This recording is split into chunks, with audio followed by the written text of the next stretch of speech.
நிவேதா பாரத். இந்த வீடியோல நாம சிம்பிளான ஆரம் செட் எப்படி பண்றது அப்படிங்கறத பார்க்க போறோம். ஓகே गाइस, வாங்க இப்ப நம்ம வீடியோக்குள்ள போகலாம். வீடியோக்குள்ள போறதுக்கு நீங்க இன்னும் இந்த சேனலை சப்ஸ்கிரைப் பண்ணலனா சப்ஸ்கிரைப் பண்ணிடுங்க. அப்படியே பக்கத்துல இருக்கிற பெல் ஐகானை கிளிக் பண்ணிடுங்க.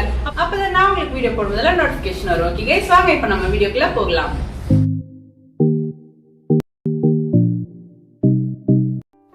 ஓகே गाइस, எப்பயும் போல கையில நல்லா ஆயில் அப்ளை பண்ணிட்டு மண்ணை வந்து நல்லா பிசைஞ்சுக்கலாம். பபிள்ஸ் எதுவும் வராத மாதிரி நல்லா வந்து தேய்ச்சிட்டு நம்ம வந்து பிசைஞ்சுக்கலாம். பிசைஞ்சதுக்கப்புறம் கீழ் பக்கமும் கொஞ்சோண்டு ஆயில் அப்ளை பண்ணிவிட்டு கீழே வச்சு நல்லா தேய்ச்சிக்கோங்க. ரெண்டு பக்கம் திருப்பிட்டு தேய்ங்க. பேக் சைடும் ஃப்ரண்ட் சைடும் திருப்பிட்டு தேய்ங்க. நல்லா தேய்ச்சிட்டதுக்கப்புறமா நம்ம வந்து இந்த மாதிரி ரவுண்ட் ஷேப் கட்டர் வந்து நம்மளுக்கு அமேசானில் இருக்கும். நம்மளுக்கு டிஃப்ரெண்ட் சைஸில் இருக்கும். இதோட லிங்க் நான் டிஸ்கிரிப்ஷனில் கொடுத்துருக்கேன், பாருங்கள். உங்களுக்கு எந்த சைஸில் வேணுமோ அந்த ரவுண்ட் ஷேப் எடுத்து அதில் வந்து லைட்டாக ஆயில் அப்ளை பண்ணிவிட்டு ரவுண்ட் ஷேப் கட் பண்ணிக்கலாம். எக்ஸ்ட்ரா இருக்கிற சைடில் இருக்கிற மண் எல்லாத்தையுமே நம்ம வந்து ரிமூவ் பண்ணிக்கலாம். இதோட மேல் பக்கத்தில் சும்மா லைட்டாக வந்து ஃபிங்கரில் வாட்டர் எடுத்து நல்லா ஸ்மூத் பண்ணிக்கோங்க. ஸ்மூத் பண்ணிவிட்டு இந்த வாட்டர் வந்து ட்ரை ஆனதுக்கப்புறம் நம்ம வந்து டிசைன் பண்ண ஸ்டார்ட் பண்ணலாம். நம்மளுக்கு வந்து பார்க்கும்போதே தெரியும் ட்ரை ஆகி இருக்கிறது. அதுக்குன்னு ரொம்ப ட்ரை ஆகி விட்டுறாதீங்க. அதுக்கடுத்து அதை விட சின்ன சைஸ் எடுத்துக்கலாம். எடுத்துட்டு சென்டராக பார்த்து ஒரு ரவுண்ட் ஒன்று நம்ம போட்டுக்கலாம். ஃபஸ்ட்டு வந்து வச்சு பாருங்கள். வச்சு பார்த்துட்டு லைட்டாக வந்து அதில் கோடு படுற மாதிரி வச்சுட்டு கரெக்டாக இருந்துச்சுன்னா நல்லா அழுத்தி போட்டுக்கோங்க. எல்லா பக்கமும் பார்த்து வந்து ரவுண்ட் போடுங்க. அப்போ தான் வந்து ஃபினிஷிங் வந்து அழகாக வரும். அதுக்கடுத்தது அதை விட ரொம்ப சின்ன சைஸாக இருக்கிற மாதிரி ஒரு ரவுண்ட் எடுத்துக்கோங்க. நான் வந்து இந்த மாதிரி பிளாஸ்டிக் பாட்டில் எடுத்திருக்கேன். சென்டரை பார்த்து நம்ம வந்து அழுத்தி ரவுண்ட் போட்டுக்கலாம். அதுக்கடுத்தது பென்னோட பேக் சைடு யூஸ் பண்ணி ஒரு ரவுண்ட் போட்டுக்கலாம். சென்டராக பார்த்து போட்டுக்கோங்க. அதுக்கடுத்தது ரீஃபில்லோட ரவுண்ட் ஷேப் எடுத்துட்டு அந்த ரவுண்டு இருக்கு இல்லைங்களா, அதுக்கு ஒட்டுன மாதிரி நம்ம வந்து ரவுண்ட் போட்டுக்கலாம். இது பாருங்கள், போட்டாச்சு. நெக்ஸ்ட் வந்து கர்வ் ஷேப் கட்டர் எடுத்துக்கலாம். எடுத்துட்டு மேல் பக்கமாக நம்ம வந்து சுற்றியும் கர்வ் ஷேப்பில் டிசைன் பண்ணிக்கலாம். இது வைக்கும்போது நாம் அந்த ரவுண்ட் ஷேப்பில் இருந்த அந்த கர்வ் ஷேப் எவ்வளோ கேப் விட்டு வைக்கிறோமோ அதே கேப் விட்டு தான் சுற்றியும் எல்லா கர்வ் ஷேப்புமே வைக்கணும். அப்போ தான் வந்து ரவுண்ட் வந்து கரெக்டாக இருக்கும். இந்த மாதிரி ஃபுல்லாக வந்து டிசைன் பண்ணிக்கலாம். நெக்ஸ்ட் வந்து இந்த மாதிரி லைன் மாதிரி போடுறதுக்கான டூல்ஸ் யூஸ் பண்ணி நம்ம வந்து வி ஷேப்பில் டிசைன் பண்ணிக்கலாம். இதுக்கு வந்து நைஃப் யூஸ் பண்ணால் கூட கரெக்டாக வரும். நெக்ஸ்ட் வந்து ஹை பின் எடுத்துக்கலாம். ஹை பின் எடுத்துட்டு சென்டரை பார்த்து நம்ம வந்து ஜாயின் பண்ணிக்கலாம். முன்னையும் வராமல் பின்னையும் தெரியாமல் நம்ம வந்து சென்டராக பார்த்து ஜாயின் பண்ணிக்கலாம். அதோட ஹோல்ஸ் வந்து சைடில் இருக்கிற மாதிரி இருக்கணும். அதை வந்து பார்த்து கரெக்டாக ஜாயின் பண்ணிக்கோங்க. அதுக்கடுத்தது நிக்ரோம் ஒயரை வந்து யூ ஷேப்பில் பெண்ட் பண்ணிக்கலாம். பெண்ட் பண்ணிவிட்டு தேர்டு குழியில் வச்ச ஹேங்கிங் பீட்ஸை வந்து நாம் எடுத்துக்கலாம். எடுத்துட்டு அந்த ஹை பின்னை ஜாயின் பண்ணியிருக்கோம் இல்லைங்களா, அதுக்கு ஸ்ட்ரைட்டாக வச்சு ஜாயின் பண்ணிக்கோங்க.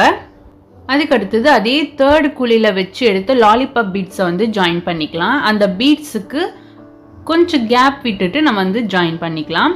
இதை ஜாயின் பண்ணும்போது வந்து ஒரு பீட்ஸுக்கு ஒரு பீட்ஸ் வந்து கொஞ்சமாக கேப் விட்டுட்டு ஜாயின் பண்ணுங்கள். ஏன்னா ட்ரை ஆகும்போது ஒரு சுற்று வந்து சுருங்கும். உங்களுக்கு ஃபுல்லாக பீட்ஸ் ஜாயின் பண்ணணுன்னாலும் ஜாயின் பண்ணிக்கோங்க. நான் வந்து ஆஃப் வரைக்கும் ஜாயின் பண்ணுறேன். இந்த மாதிரி ஜாயின் பண்ணிவிட்டு கீழே வச்சு நல்லா வந்து ப்ரெஸ் பண்ணிக்கோங்க கீழ் பக்கமாக பீட்ஸவை. ஓகே கைஸ், பெண்டன்ட் வந்து ரெடி ஆகிடுச்சு. இதை வந்து நல்லா 2 டேஸ்லேருந்து 3 டேஸ் வரைக்கும் வீட்டுக்குள்ளே வச்சு ட்ரை ஆக்குங்க. நெக்ஸ்ட்டு வந்து இயரிங்ஸ் பண்ணிக்கலாம். ஜிமிக்கி கம்மல். அதுக்கு நாம் கொஞ்சமாக மண் எடுத்து கீழே வச்சு நல்லா தேய்ச்சிட்டு பென்னோட பேக் சைடு யூஸ் பண்ணி ரவுண்ட் போட்டுக்கலாம். உங்களுக்கு எந்த சைஸ் ரவுண்டு வேணுமோ அந்த சைஸில் போட்டுக்கோங்க. அதுக்கடுத்தது சைடில் இருக்கிற எக்ஸ்ட்ரா மண் எல்லாத்தையுமே ரிமூவ் பண்ணிக்கலாம். அதுக்கடுத்தது நீடில் மாதிரி இருக்கிற டூல்ஸ் ஏதாவது யூஸ் பண்ணி நம்ம வந்து டிசைன் பண்ணிக்கலாம். சும்மா லைட்டாக வந்து எஸ் மாதிரி ஒரு டிசைன் பண்ணிக்கோங்க. பண்ணிவிட்டு ஒரு பக்கம் வந்து டாட்டாக டிசைன் பண்ணிக்கலாம். அதுக்கடுத்தது ஹை பின்னை வந்து பாதியாக கட் பண்ணிவிட்டு அதை வந்து சென்டராக பார்த்து நம்ம வந்து ஜாயின் பண்ணிக்கலாம். ஹோல்ஸ் வந்து இதுக்கு எப்படி இருந்தாலுமே பரவாயில்ல. ஜிமிக்கி ஜாயின் பண்ணுறதால அந்த ஹோல்ஸ் வந்து எந்த பக்கம் வேணாலும் இருக்கலாம். இது வந்து கலர் சேஞ்ச் ஆகிற வரைக்கும் ட்ரை ஆக விட்டுட்டு அதுக்கப்புறமா ஜிமிக்கி செஞ்சு ஜாயின் பண்ணிக்கலாம். அதுக்கு நாம் ஜிம்கா மோல்டு எடுத்துக்கலாம். அதில் வந்து லைட்டாக ஆயில் அப்ளை பண்ணிவிட்டு மண்ணை வந்து நல்லா ரவுண்ட் பண்ணிவிட்டு அதில் வச்சு நல்லா ப்ரெஸ் பண்ணிவிட்டு எக்ஸ்ட்ரா இருக்கிற மண்ணை வந்து கட் பண்ணி எடுத்துட்டு இந்த மாதிரி டூல்ஸை வச்சு ப்ரெஸ் பண்ணோம் அப்படின்னா நம்மளுக்கு வந்து வெளியே வந்துடும். இது எதுக்காக நம்ம ப்ரெஸ் பண்ணுறதுன்னா லென்த்தாக வந்து இருக்கும் ஜிமிக்கி. இந்த மாதிரி வந்து 2 பீஸை வந்து ரெடி பண்ணிக்கலாம். அதுக்கு அடுத்தது கர்வ் ஷேப் கட்டரை வந்து நாம் வாட்டரில் டிப் பண்ணிவிட்டு இந்த மாதிரி சைடில் இருக்கிற எக்ஸ்ட்ரா மண் எல்லாத்தையுமே நம்ம வந்து ரிமூவ் பண்ணி எடுத்துக்கலாம். இந்த மாதிரி ரிமூவ் பண்ணுறதால வெயிட் இல்லாமல் இருக்கும் ஜிமிக்கி கம்மல். நிறைய பேர் வந்து வெயிட்டாக இருந்தால் போட மாட்டாங்க. அதனால இந்த மாதிரி ரிமூவ் பண்ணிட்டோன்னா வெயிட் வந்து ரொம்பவே கம்மியாக இருக்கும். இந்த கர்வ் ஷேப் கட்டர் இருக்கு இல்லைங்களா, இதை வந்து வாட்டரில் டிப் பண்ணிட்டோன்னா ரொம்பவே ஈஸியாக வந்து நம்மளுக்கு அந்த மண் வந்து கட் ஆகி வரும். இந்த மாதிரி வந்து ரிமூவ் பண்ணிக்கலாம். அதுக்கடுத்தது கையில் லைட்டாக வந்து தண்ணி எடுத்துகிட்டு அதை வந்து வச்சு நல்லா வந்து ஸ்மூத் பண்ணிக்கலாம். இது வந்து டாட்டாக இருந்தாலோ இல்லை கிராக் எதனா இருந்தாலோ மட்டும் ஸ்மூத் பண்ண வேண்டாம். நல்லா இருந்தாலுமே நம்ம வந்து ஸ்மூத் பண்ணோன்னா ஃபினிஷிங் வந்து இன்னும் ரொம்ப நல்லா இருக்கும். அதனால் எப்படி இருந்தாலுமே நம்ம வந்து கொஞ்சமாக தண்ணி எடுத்து நல்லா ஸ்மூத் பண்ணிக்கலாம். ஸ்மூத் பண்ணிட்டதுக்கப்புறமா பென்னோட பேக் சைடு யூஸ் பண்ணி மேலே வந்து ஸ்ட்ரைட்டாக பார்த்து ஒரு ரவுண்டு வந்து நம்ம போட்டுக்கலாம். ரவுண்டை போட்டு முடிச்சதுக்கப்புறமா இந்த மாதிரி திலகம் ஷேப்பில் வந்து டிசைன் பண்ணிக்கலாம். உங்ககிட்ட கர்வ் ஷேப் கட்டர் இருந்தாலும் அதுலேயும் போட்டுக்கலாம். அப்படி இல்லை அப்படின்னா இந்த மாதிரி பிளாஸ்டிக் பாட்டில் இருக்கும் இல்லைங்களா, ஜூஸ் பாட்டில், அதை வச்சு டேப் அடித்து நம்ம வந்து திலகம் ஷேப்பில் செஞ்சு கூட நம்ம வந்து இந்த மாதிரி டிசைன் பண்ணிக்கலாம். நெக்ஸ்ட்டு வந்து லாலிபாப் பீட்ஸ் வந்து ஜாயின் பண்ணிக்கலாம். செகண்ட் குழியில் வச்சு பீட்ஸை இல்லை அப்படின்னா ஹேங்கிங் பீட்ஸ் கூட ஜாயின் பண்ணிக்கலாம். நெக்ஸ்ட் வந்து ஸ்டட்டை வந்து மேலே அட்டாச் பண்ணிக்கலாம். யூ ஷேப்பில் கட்டுக்கம்பி வந்து கட் பண்ணிவிட்டு ஸ்ட்ரைட்டாக பார்த்து நம்ம வந்து ஜாயின் பண்ணிவிட்டு லைட்டாக வந்து தூக்கி பார்க்கலாம் கரெக்டாக இருக்கா அப்படின்ட்டு. இப்போது இது எல்லாத்தையுமே நம்ம வந்து 2லேருந்து 3 நாளைக்கு வீட்டுக்கு உள்ளே வச்சு நல்லா ட்ரை ஆக விட்டு நல்லா பேக் பண்ணி எடுத்துக்கலாம்.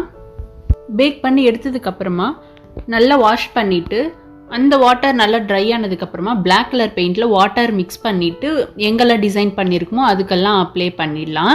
பண்ணி முடிச்சதுக்கப்புறம் இந்த 2 பெயிண்ட்டை மிக்ஸ் பண்ணால் ஒரு கலர் வரும். அந்த கலரை தான் நம்ம வந்து இந்த வி ஷேப்புக்கு ஃபுல்லாக நம்ம வந்து பெயிண்ட் பண்ணிக்கலாம். அதுக்கடுத்து சென்டரில் இருக்கிற ரவுண்டுக்கும் சேம் அதே கலர் வந்து கொடுத்துக்கோங்க. நீங்கள் வந்து இதே பெயிண்ட் பண்ணணும்னு அவசியம் இல்லை. உங்களுக்கு என்ன பெயிண்ட் வேணுமோ என்ன கலர் வேணுமோ அந்த கலரில் வந்து நீங்கள் பெயிண்ட் பண்ணிக்கலாம். இது வந்து ஆர்டர் வந்ததால் இந்த கலரில் வந்து நான் பெயிண்ட் பண்ணியிருக்கேன். நெக்ஸ்ட் வந்து நார்மல் கோல்டு பெயிண்ட் எடுத்துட்டு கீழ்பக்கம் இருக்கிற அந்த வி ஷேப்க்கு டிசைன் பண்ணிக்கோங்க. நெக்ஸ்ட் வந்து சென்டரில் போட்ட அந்த ரவுண்டுக்கு நம்ம பெயிண்ட் பண்ணிக்கலாம். அந்த குட்டி குட்டி ரவுண்ட் ஷேப்பை விட்டுட்டு மீதி எல்லாத்துக்கும் நம்ம வந்து இந்த கோல்டு பெயிண்ட் பண்ணிக்கலாம். அதுக்கு அடுத்தது ரெட் கலர் பெயிண்டில் லைட்டாக ரொம்பவும் கம்மியாக வந்து பிளாக் கலர் மிக்ஸ் பண்ணிக்கலாம். மிக்ஸ் பண்ணோம் அப்படின்னா நம்மளுக்கு வந்து ப்ரௌன் கலர் வரும்.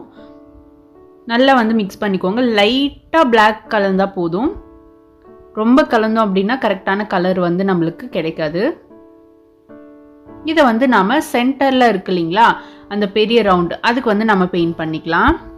நான் வந்து இந்த டூல்ஸ் யூஸ் பண்ணி தான் நான் வந்து பெயிண்ட் பண்ணுறேன். உங்களுக்கு வேணால் ப்ரஷ் யூஸ் பண்ணி கூட நீங்கள் வந்து பெயிண்ட் பண்ணிக்கலாம். நெக்ஸ்ட்டு நம்ம காப்பர் கோல்டு பெயிண்ட் எடுத்துக்கலாம். அதை வந்து சென்டரில் குட்டி குட்டி டாட் இருக்கு இல்லைங்களா அதுக்கும் அதுக்கப்புறம் கர்வ் ஷேப்புக்கும் நம்ம வந்து பெயிண்ட் பண்ணிக்கலாம். சேம் அந்த காப்பர் கோல்டை வந்து பீட்ஸ்க்கும் பெயிண்ட் பண்ணிக்கலாம். இந்த ஃப்ளாஷில் இருக்கிற பிராண்ட் பார்த்தீங்கன்னா ரொம்ப சீக்கிரமாகவே ட்ரை ஆகிடும். அதனால் பீட்ஸுக்கெல்லாம் பெயிண்ட் பண்ணும்போது ரொம்ப நீட்டாக ஃபினிஷிங் வந்து ரொம்ப அழகாக வரும். பீட்ஸுக்கு பெயிண்ட் பண்ணும்போது ப்ரஷ் யூஸ் பண்ணால் ரொம்பவே பெஸ்ட்டாக இருக்கும். நெக்ஸ்ட் வந்து நாம் இந்த ஜிம்கிக்கு வந்து பெயிண்ட் பண்ணிக்கலாம். சேம் அதே மாதிரி தான் பிளாக் கலர் பெயிண்டில் வாட்டர் மிக்ஸ் பண்ணி நம்ம வந்து எங்கெல்லாம் டிசைன் பண்ணியிருக்குமோ அங்கெல்லாம் வந்து பெயிண்ட் பண்ணிக்கலாம். பீட்ஸ்க்கு வந்து இந்த பிளாக் கலர் பெயிண்ட் பண்ண வேண்டிய அவசியம் இருக்காது. அந்த பிளாக் கலர் பெயிண்ட் நல்லா ட்ரை ஆனதுக்கப்புறமா நம்ம வந்து மிக்ஸ் பண்ணோம் பார்த்தீங்களா அதே மாதிரி மிக்ஸ் பண்ணிவிட்டு நம்ம வந்து இந்த பெயிண்ட் பண்ணிக்கலாம். இதுக்கு வந்து ப்ரஷ் யூஸ் பண்ணி தான் நான் வந்து பெயிண்ட் பண்ணுறேன். பட்டும் படாமல் கொஞ்சம் கொஞ்சமாக எடுத்து நம்ம வந்து பெயிண்ட் பண்ணிக்கலாம். இது வந்து ஃபஸ்ட்டு கோட்டிங் செகண்ட் கோட்டிங் பண்ணோன்னா இன்னும் கொஞ்சம் பிரைட்டாக இருக்கும். நாம் இந்த பெயிண்ட் பண்ணும்போது எடுத்ததுமே ரொம்ப திக்காக வந்து பெயிண்ட் பண்ணோம் அப்படின்னா டிசைன் வந்து நல்லா வந்து ஃபினிஷிங்கோடு இருக்காது. அதனால் கொஞ்சமாக எடுத்து பட்டும் படாமல் நம்ம வந்து பெயிண்ட் பண்ணணும். செகண்ட் கோட்டிங்கும் அதே மாதிரி பண்ணிகிட்டே வந்தோம்னா நம்மளுக்கு வந்து ஃபினிஷிங் வந்து ரொம்பவே அழகாக இருக்கும். ஃபஸ்ட்டு கோட்டிங் நல்லா ட்ரை ஆனதுக்கப்புறமா தான் நம்ம வந்து செகண்ட் கோட்டிங் பெயிண்ட் பண்ணணும். நெக்ஸ்ட்டு வந்து நாம் இந்த ப்ரௌன் கலர் மிக்ஸ் பண்ணோம் இல்லைங்களா அதை வந்து டாட் வச்சுருக்கோம் இல்லைங்களா அந்த சைடு இல்லாமல் அதுக்கு ஆப்போசிட் சைடில் வந்து நாம் பெயிண்ட் பண்ணிக்கலாம். ப்ரௌன் கலர் பெயிண்ட் நல்லா ட்ரை ஆனதுக்கப்புறமா நம்ம வந்து கோல்டு கலர் பெயிண்ட் வந்து டாட் வச்சிருக்கிற அந்த சைடு வந்து நம்ம பெயிண்ட் பண்ணிக்கலாம். நாம் இதுக்கு காப்பர் கோல்டு யூஸ் பண்ணாலுமே ரொம்ப சூப்பராக இருக்கும். நெக்ஸ்ட்டு வந்து பீட்ஸ்க்கு வந்து பெயிண்ட் பண்ணிக்கலாம். நாம் இந்த மாதிரி ஹேங்கிங் பீட்ஸ்க்கு பெயிண்ட் பண்ணும்போது ஃபஸ்ட்டு கோட்டிங் வந்து பட்டும் படாமல் நம்ம வந்து பெயிண்ட் பண்ணணும். நெக்ஸ்ட்டு கோட்டிங் வந்து நல்ல ட்ரை ஆனதுக்கப்புறம், ஃபஸ்ட்டு கோட்டிங் நல்லா ட்ரை ஆனதுக்கப்புறமா செகண்ட் கோட்டிங் வந்து பெயிண்ட் பண்ணணும். அதுவும் வந்து பட்டும் படாமல் பெயிண்ட் பண்ணணும். அப்போ தான் வந்து அந்த ஹேங்கிங் பீட்ஸ் எல்லாம் நல்லா வந்து ஆடும். இல்லைன்னா அப்படியே டைட்டாக பிடிச்சிக்கும். அதனால் பட்டும் படாமல் வந்து ஃபஸ்ட்டு கோட்டிங் செகண்ட் கோட்டிங், உங்களுக்கு வேணுன்னா தேர்ட் கோட்டிங் கூட பெயிண்ட் பண்ணிக்கலாம். நெக்ஸ்ட்டு வந்து கர்வ் ஷேப்பில் நம்ம டிசைன் பண்ணியிருக்கோம் இல்லைங்களா, ஒரு லீஃப் மாதிரி. அதுக்கு வந்து நம்ம gold paint, normal gold paint வந்து பெயிண்ட் பண்ணிக்கலாம். இப்போ வந்து சேம் அதே கோல்டு பெயிண்ட், கீழே அடித்த கோல்டு பெயிண்ட் நல்லா ட்ரை ஆனதுக்கப்புறமா நம்ம வந்து மேல் பக்கம் டாட் மாதிரி வச்சு நம்ம வந்து பெயிண்ட் பண்ணிக்கலாம்.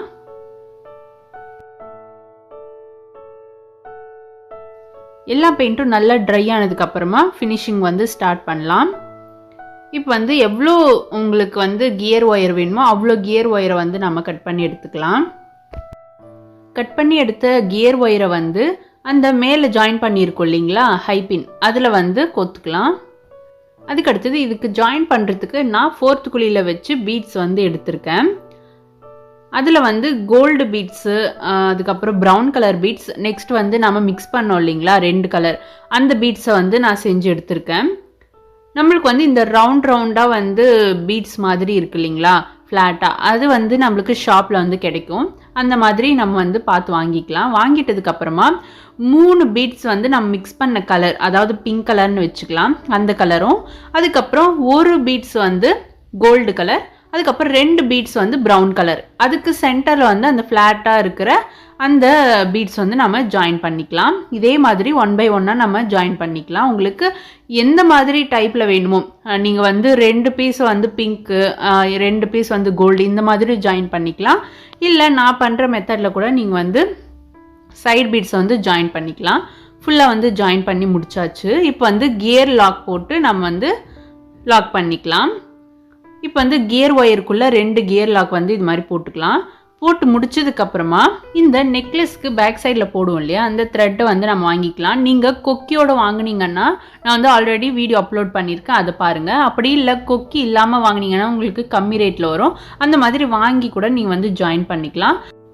அதை வந்து இந்த கியர் ஒயரில் போட்டுட்டு அந்த கியர் ஒயரை வந்து கியர் லாக், 2 கியர் லாக் இருக்கு இல்லைங்களா, அதுக்கு உள்ளே போட்டு நல்லா வந்து ஆப்போசிட் சைடு பிடிச்சி இழுத்திங்கன்னா நல்லா வந்து டைட் ஆகிடும். டைட்டாக பிடிச்சி நம்ம வந்து கட்டிங் பிளேடில் டைட் பண்ணிக்கலாம். உங்களால் எவ்வளோ டைட்டாக வந்து அழுத்த முடியுமோ அவ்வளோ டைட்டாக வந்து நீங்கள் அழுத்திடுங்க. அழுத்தி முடிச்சதுக்கப்புறம் எக்ஸ்ட்ரா இருக்கிற அந்த கியர் ஒயரை வந்து கட் பண்ணி ரிமூவ் பண்ணிக்கலாம். நெக்ஸ்ட் வந்து இந்த பீட்ஸ் எல்லாத்தையுமே ஒரு ஓரமாக டைட்டாக வந்து நாம் தள்ளிக்கலாம். கொஞ்சம் கூட கேப் இல்லாத மாதிரி நல்லா வந்து டைட்டாக வந்து தள்ளிக்கோங்க. நாம் அந்த பக்கம் எப்படி லாக் பண்ணுமோ அதே மாதிரி இந்த பக்கம் கியர் லாக் போட்டு நம்ம வந்து லாக் பண்ணிக்கலாம். இப்போ நம்ம 2 பக்கமே கியர் லாக் போட்டு நல்லா வந்து டைட் பண்ணியாச்சு. நெக்ஸ்ட் வந்து இயரிங்ஸுக்கு வந்து ஸ்டட் வந்து ஸ்டிக் பண்ணிக்கலாம். அதுக்கு வந்து E6000 கம் எடுத்திருக்கேன். உங்களுக்கு வேணா ஃபெவிபாண்ட் கம் கூட யூஸ் பண்ணிக்கலாம், அதுவும் ரொம்ப ஸ்ட்ராங்காக இருக்கும். இது வந்து ஒரு ½ டேலேருந்து 1 டே வரைக்கும் ட்ரை ஆக விட்டிங்கன்னா ரொம்பவே ஸ்ட்ராங்காக இருக்கும்.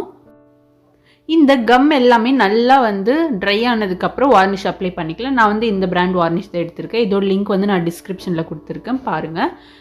இது வந்து நார்மலாக நம்ம வந்து பெயிண்ட் பண்ணுற மாதிரி ப்ரஷில் வந்து கொஞ்சம் கொஞ்சமாக எடுத்து அந்த குட்டி குட்டி கேப்குள்ளெல்லாம் போகிற மாதிரி நம்ம வந்து வார்னிஷ் அப்ளை பண்ணிக்கலாம். கீழே இருக்கிற பீட்ஸ்க்கும் அதே மாதிரி அப்ளை பண்ணிக்கலாம். நெக்ஸ்ட் வந்து பேக் சைடில் அப்ளை பண்ணணும் அவசியம் இல்லை. அதுக்கப்புறம் சைடில் இருக்கிற பீட்ஸுக்கு வந்து நம்ம கியர் லாக் போட்டு டைட் பண்ணோம் இல்லைங்களா, 2 பக்கமும் ஒரு சேஃப்டி பின்னை போட்டு ஹேங் பண்ணி விட்டுட்டு நம்ம வந்து வார்னிஷ் அப்ளை பண்ணோன்னா ரொம்பவும் நீட்டாக இருக்கும். ஃபினிஷிங் வந்து நல்லாயிருக்கும். அவ்வளோதான் கைஸ், ஃபினிஷ் பண்ணியாச்சு பாருங்கள்.